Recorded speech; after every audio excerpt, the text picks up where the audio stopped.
just watch yourself, because I've got a tendency to wobble and fall on these things. Just watch yourself. Hey! This was just me. I thought it was going to be a Back to the Future panel. So I was like, what am I actually going to say? I was asleep for both of the movies. So this is kind of a shock. All right. You guys happy nevertheless? Being here, Elisabeth, thank you. Of course. Like, do you get a chance when you're doing conventions to wander the floor yourself? Or Well, it's funny, just walking over here, I was amazed because we got to walk through the whole convention center and to see everybody in costume and how many people show up. I mean, I'm just so impressed that you guys love movies so much. Really? yes. It fits on for the future of movies that you guys care that much, really. And even the movies from the 80s, the fact that you care about those movies, hopefully make more of those type of movies. Heck yeah. Well, the 80s babies. Any 80s babies here? 90s babies? I wanted to ask, though, when people come up to me, of course we're going to talk about Back to the Future. I'm sure you guys will have some Back to the Future questions. But I wanted to ask, when you're meeting fans, are there any fans that talk about roles that actually surprise you from your past? I mean, you've been in so many things. I'm always impressed when they know the more obscure movies. Like, how many of you guys have seen Hamlet 2? Okay. All right, Soap Dish. Yeah, so I'm always impressed that people care about the movies that are not as popular. So that's always very meaningful to me. Oh, another movie that I made that really matters to me is called Gracie. Has anyone ever seen that? Gracie? Yes, see, that was a movie a little bit based on my life, playing soccer with a bunch of boys in New Jersey. My husband directed it, so yeah. So there was one person who came up and said that movie meant something to them, and of course that. That's crazy. Yeah. It's like, it must be, when you start off and you start out as an actor, you're not, starting in the industry going, I'm going to make a famous movie. That is not what you're there to do. But you find yourself years later talking about certain roles over and over again. How does that feel to revisit those roles over and over? Well, what's interesting is that my first part was the Karate Kid. So I kind of slugged it out for about 5 years doing commercials. I was a Burger King girl with Leah Thompson. The two of us were dueling Burger King girls. For about 2 years, we literally would show up and do the same commercials, and then they would decide which one was better. Isn't that terrible? Anyway, so I did commercials for a very long time, thinking that I would never actually make it into a movie. And yeah, Karate Kid was my first. And what is it like looking back? Is it like looking at an old photograph almost? Is that how it feels? Yeah, well, it's so incredible, just the journey, especially with the Karate Kid and Cobra Kai. That's amazing. One of the most special moments was seeing Ralph Macchio for the first time in, I think, 20 years. When I showed up on the set of Cobra Kai, he was standing down the hallway, and I saw him, and we both went, oh my God. So yeah, that was very special. It was kind of like a high school reunion, and I don't know, how many of you guys saw my part in Cobra Kai? It's also very emotional. There was one scene, I forget, maybe I was saying goodbye or saying how much it meant to me, our relationship or something, and I got teary-eyed and I thought, oh my gosh. I didn't plan that at all. It was just literally a spontaneous moment. And so we just realized that it is an emotional journey, all these years that you take with these people that mean so much to you. So I randomly, and I knew I was interviewing you this weekend, and this popped up on my Amazon Prime. It was Hollow Man. Oh wow. I was like, I gotta watch this again. I saw it in the cinema when it came out. I love Paul Verhoeven, and I wanted to ask what it was like working with Paul Verhoeven, because he's got such a flavour, style to his films. Yes. And I love him. What was that like? Oh, he was awesome. He's such a good director. And I love the cast. Apollo Man, Kevin Bacon is incredible. I was finding one degree, Kevin Bacon. Josh Brolin was in it, and actually the movie that I'm about to start filming is called Whale Fall, and Josh Brolin is one of the leads in it. Oh, great. So we're going to have a reunion. That's amazing. Yeah. I loved your character in that film. When I was rewatching it again, I thought you were such a badass. Like, such a badass. So, like, sassy and smart and, like, good watching it again. But now, like, I actually watched an interview with you where you were talking about being a mother. And I was wondering if becoming a parent changes the way you look at roles and being a storyteller, basically. Yeah. It definitely taps into your lioness, fierce side, I would say. One of my favorite parts that I've played in the last few years is The Boys. My desire for revenge, I had no idea, was very deep inside of me. And I very much enjoyed all the men that I took down in that show. No, I'm just joking.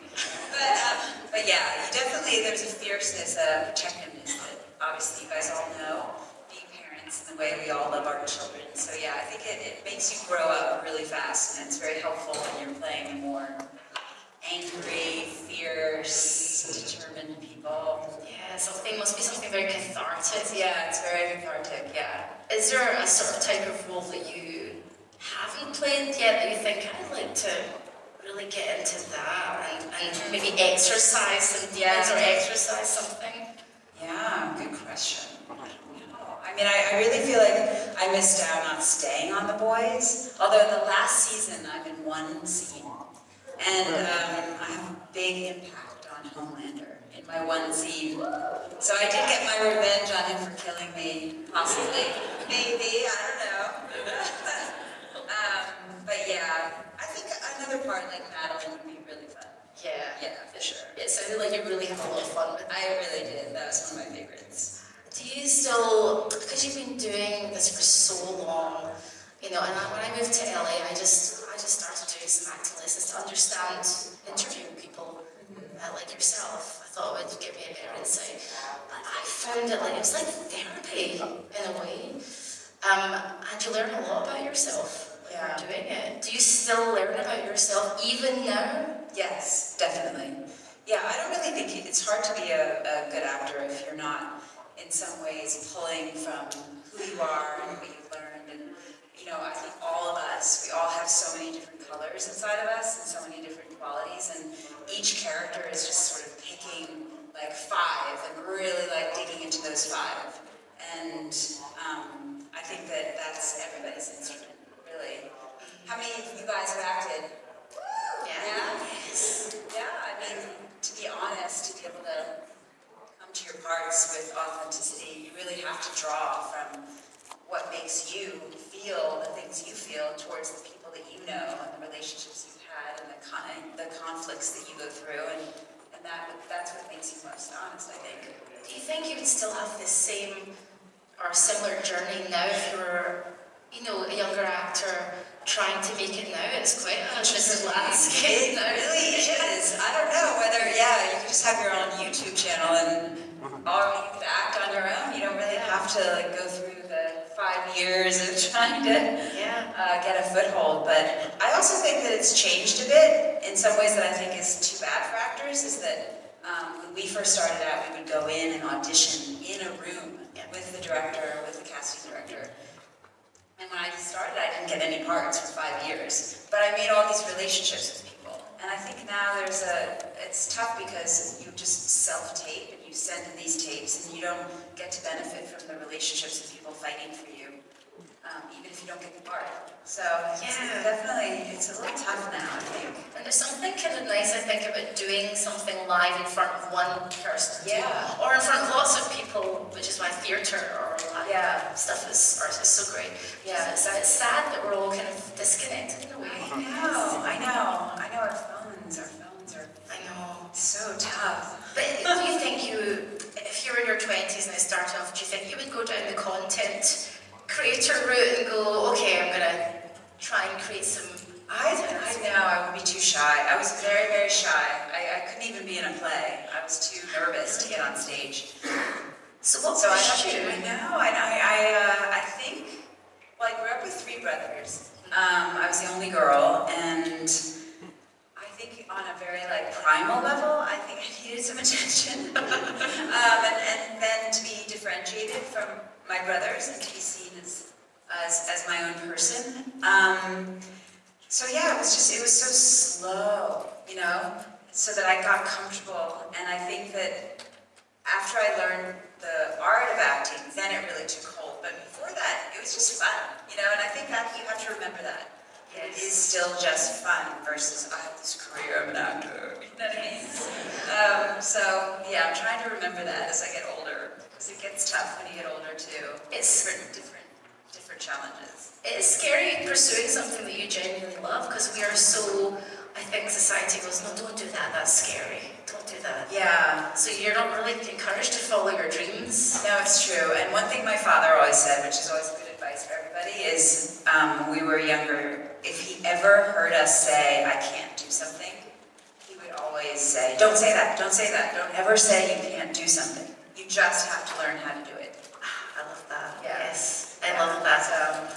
We're going to go to fan questions. I want to give you guys some tips. So a round of applause for the first part of this panel.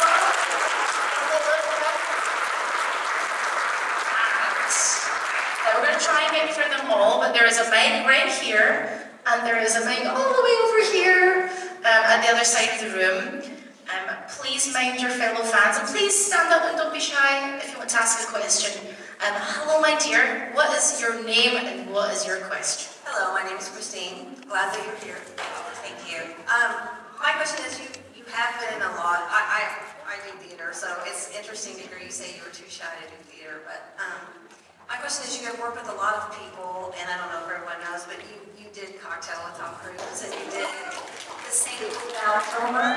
And so I just wonder, did you learn something from all of the co-stars or any of the co-stars that you took with you into the next show, or learned a behavior and you don't have to say who it was that you said, oh, I'm never going to do that, or, you know, was there something that you took from someone else, a lesson? Well, working with Tom Cruise was definitely a highlight of my career.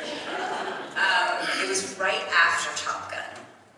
Top Gun had just come out. My brothers, 3 brothers, were obsessed with Tom Cruise. My oldest brother, Will, looked kind of like him. So I had major cred when I was working with Tom Cruise. And they never came to the set very often. They were always on the set of Cocktail. So he was lovely. He was such a committed actor. I would say what I learned from him was that he was all in. And his dedication to movies and giving himself in every scene is like off the charts. I don't think anyone can compare to the way he commits. So I think that was a great lesson for me. And also kindness. He's a very kind person, generous. So yeah, the first few actors you work with, if there are people that you look up to and respect, it kind of keeps motivating you to keep going. Thank you for your question. Let's go over here. What's your name, friend? Hi, I'm Tiffany. Hi, Elisabeth. Hi. Very nice to meet you. Nice to meet you. I just wondered about your role in Leaving Las Vegas. Just such a great film, great acting, great Nicolas Cage, and I just wondered if there was any preparation that you did to take on that role, as seeing that it was so different from anything that you've done. Yes, yeah, that was another very important part of my life for sure. I was so blessed that Mike Figgis actually could see me in that part, which is kind of crazy if you think about Adventures in Babysitting and leaving Las Vegas. But he said that he saw something in Adventures in Babysitting that he thought that I could do it. I don't know.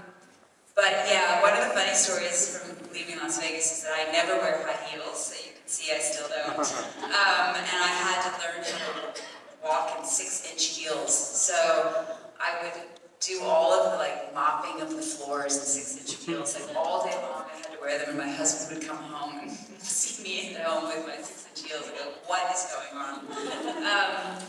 But I watched a lot of movies. I was really moved by Jennifer Jason Leigh in Last Exit to Brooklyn. Her performance was so stunning, and I watched Clute. I watched all the women who had done parts that were similar, and got a very deep understanding for the kind of like the desperation inside of people, and also the need for attention. As dark as it is, there was a desperation in them to be seen, and I thought that core quality inside of Sarah was very important. And Nicholas made it so easy because he was so present and so caring, and so it was so easy to fall in love with him and as my character, to be able to like have the dark kind of desperate side of her life, and then the need for actual human love, and the two of them together really was what pulled both sides. Yeah. Thank you so much. Oh yeah, thanks for asking. Thanks for watching that movie. Hello there, it's Andy. Yes, it is. Hi Andy, what's your question? Hi, Elizabeth. Hi. You've been in so many different movies that I've loved over the years, but one of the ones I wanted to bring up was Adventures in Babysitting. Can you tell me any like funny stories from the set or anything that went on that was fun at the time? So it looked like you had a lot of fun with the movie. We did have fun. Wow. Most of the things I can't really talk about. No, I'm joking. That movie, that was my first starring role. That was a very exciting moment to actually get that. It was very competitive. All the 80s girls were up for that movie. And actually, Claudia Wells just told me that she was up for it, and so was Phoebe Cates. Yeah, and we were all screen testing, so there was a big drama in trying to get that part. And Singing the Blues. Yeah, that's up there. It's one of my best experiences. Yeah, I'm not really a singer, as you could tell in the movie, but to have to play someone who was just singing for the first time was so fun to have to just perform on the fly, survive. Oh, I have another funny story too. My father was very upset that I was going to say don't F with the babysitter. He was so upset. He wrote me a long letter about why I couldn't say it, because kids all over the country would think it was okay. And we used to have to pay 5 cents for every curse in our family. So then cut to my first, my son Miles was 5, and he saw the movie for the first time. And what did he do? He ran around and said, don't F with the babysitter, don't F with the babysitter. Thank you. Thanks, Andy. Hello, what's your name, my friend? Girl, I am so starstruck. Jamie. I'm from Oklahoma, but I drove all the way down here to see my Back to the Future people, but to bounce off of Adventures in Babysitting. I'm not even crying, I'm just crying. You got this, Jamie. You're doing well. The song when you're at the very beginning when you're singing. Oh yeah. I used to do that all the No. time. Really? Every time I hear that song, I want to drink something over me and just start walking like that. I just wanted to say thank you. Oh, that means a lot to me. Thank you. You're a sweetheart. Round of applause for Jamie. You got this. You did it. That really means a lot to me. It's very sweet when any of you guys have any emotional reaction to any movie I've ever been in. It really means a lot to me. Thank you. Thanks, Jamie. Hello there. What's your name, my love? Hi, I'm Alicia. In the classroom, they call me Miss E. And I just want to ask you, having been an adventurous babysitter, we're going to stay on the topic, how do you select your babysitter? And do you work when you leave? Oh my gosh. Well, I was not a very good babysitter. First of all, really not very good, and I think it's because of the pay. The pay was so low back then, $1.50 an hour. Okay, I used to like eat everybody's food, sneak in and like eat all the good cookies. As long as the kids didn't die, I was happy. I'm thinking about the babysitters I've chosen. Wow. I basically trust my kids the most. I've definitely obviously had great nannies who are babysitters as well. But yeah, I don't think I've really paid much for like the $1.50 an hour type babysitter, possibly because I know the Okay, and your quality. tagline, your dad's tagline from that movie also became, my mother is the oldest of 9, and so she's got 7 sisters and 1 brother, and of course one of them is the family babysitter, and they call that boot camp before preschool. So your tagline was repeated several times when children got out of hand. No way. Absolutely. That's awesome. I love that. Oh my God, that would have been helpful when I was babysitting. I keep them in mind. Thank you very Thank you. Thank you. Let's go over here. Hello, my friend. What's your name? Jerry drove up from Austin this morning. Hi. Hi, Jerry. Hello. Elisabeth and the Saint. We really admired the combination of strength and intellect and sweetness you brought to that character. Just wanted to see if there were any stories you remember from filming that. Well, you know, I originally died in that movie. Did anybody know that? Yeah. How many people saw The Saint? I originally died halfway, or yeah, a little bit further along. About, yeah, halfway through the movie, I was poisoned by the Russian bad guys. And then Val had to avenge my death for the whole end of the movie. And fans said they didn't like that I died. Well, of course, that would be so sad, wouldn't it? If they were like, yeah, good thing you took her out. So then we reshot the whole movie so that I could live, which obviously I'm very flattered that happened, but I created a character that was supposed to die. So she was supposed to be very innocent and kind of like this was her big moment. And she got, you know, I think on some level when people die young, I think they live their life as if they don't need all the years that most of us are still here slogging it out. You know, like they learn the lessons they need to learn. So it was just interesting that then I had to live. But yeah, but I'm still grateful that I lived, yeah. Yes. Grateful too. Thank you. Let's go over here. Okay, name and question, please. My name is Sam, and I got to meet you yesterday, and I was stupidly starstruck. And I've been coming to these things for 10 years, and you're literally the only person I've ever kind of clammed up and didn't know. So I'm curious who you've ever worked with that kind of had you kind of clam up and go, oh crap, who was it? Wow. Robert De Niro. I was very nervous when I met him. Tom Cruise. But I got to kiss him right away. That really helped, although that was so surreal. I literally auditioned with him and then in the scene. So that kind of broke the ice. But yeah, I would say Tom and Robert De Niro, and then, oh God, Nick Cage. When I first met him, I was very nervous because I thought, oh, he's not gonna think that I can play that part.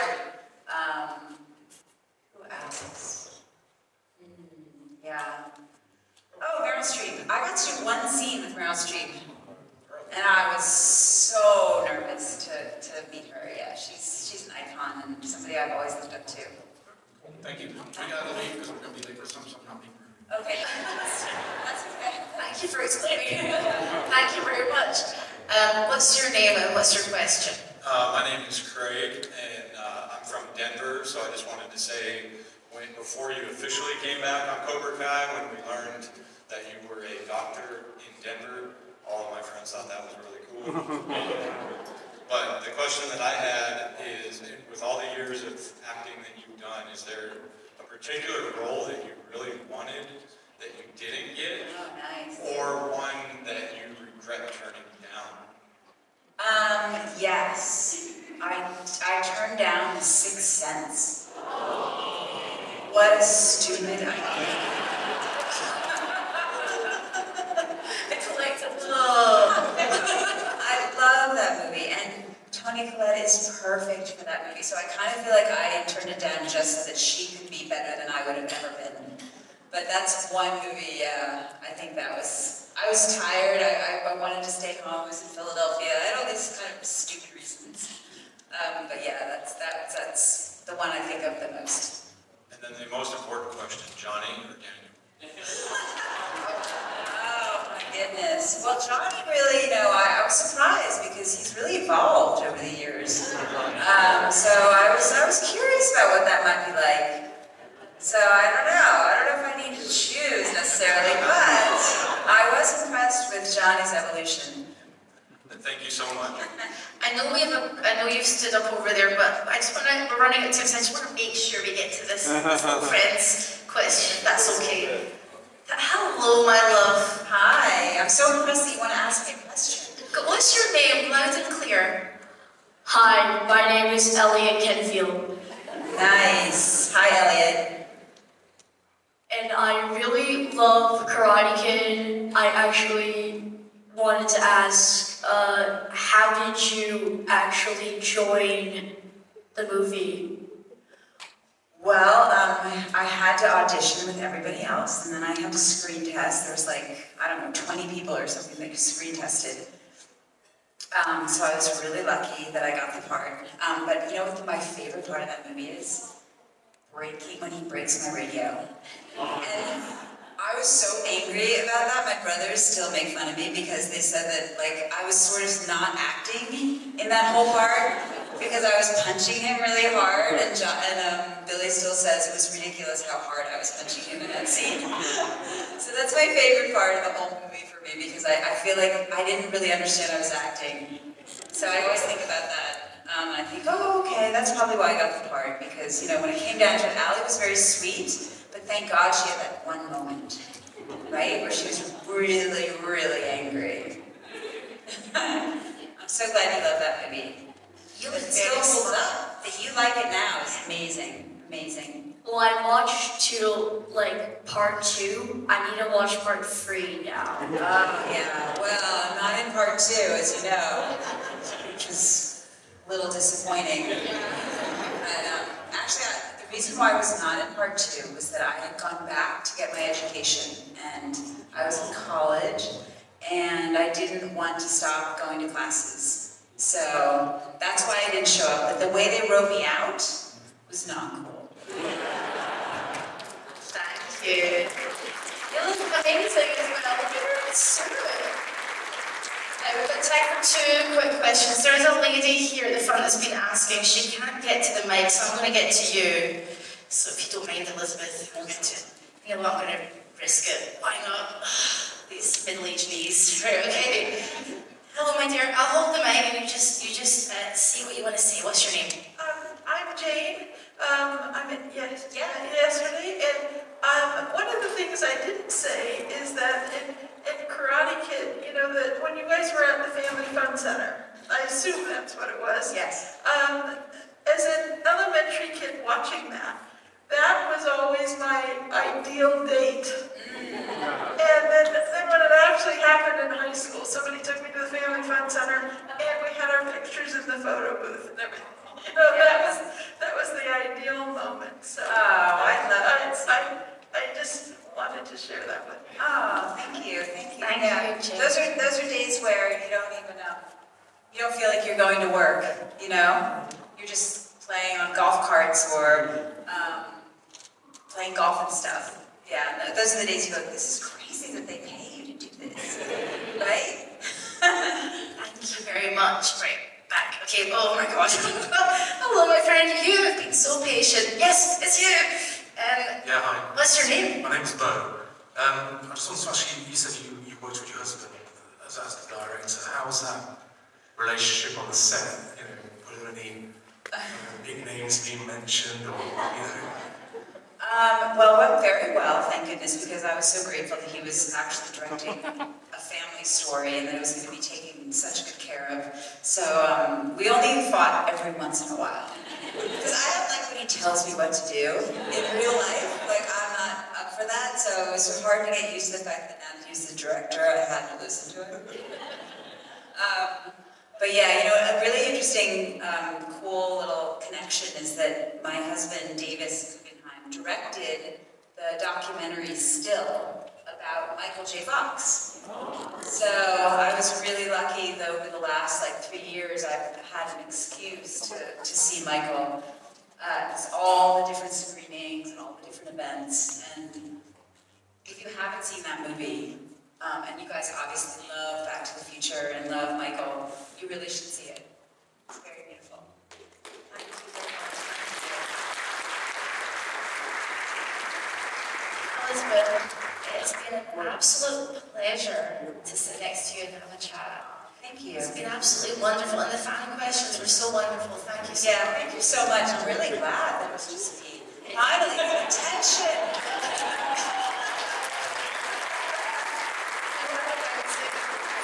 Before the panel, Elisabeth was like, it's just me. I know, I had no idea. I literally thought it was all Back to the Future guys. Oh, it's been wonderful. You've shared your stories and your experience. If you didn't get a chance to ask a question, it's okay to ask at your table. Yeah, of course.